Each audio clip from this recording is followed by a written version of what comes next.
Hey guys, we've just got another functional assessment case study. This one's going to be Tim.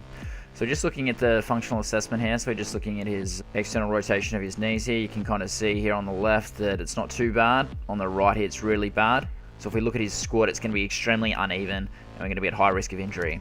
Also on the other test over here, we're looking at the thoracic spine mobility. He's massively tight through there and he can't get into the most basic position for that. So that's going to have implications for the squat as well. So he's just coming back from an injury and he's just been unable to squat. So we just put him through a couple of different variations of squats just to highlight the difference between the limiting factors that he has. So we've got an air squat, a front squat, back squat, and an overhead squat from left to right. And that's also from easiest to most challenging. The more difficult the exercise, the more it's going to highlight the concerns that he has. So he's come back from a L4, L5 disc injury. So that's highlighted in his squat here.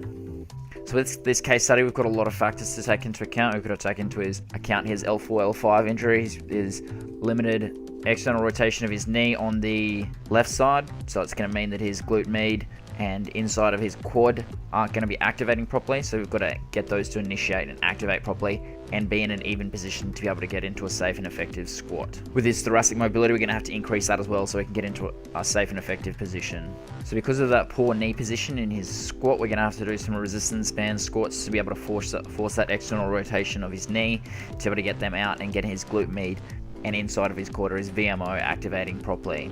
This is one of the exercises we prescribed. We've also done some one-legged exercises as well to help get that activating correctly.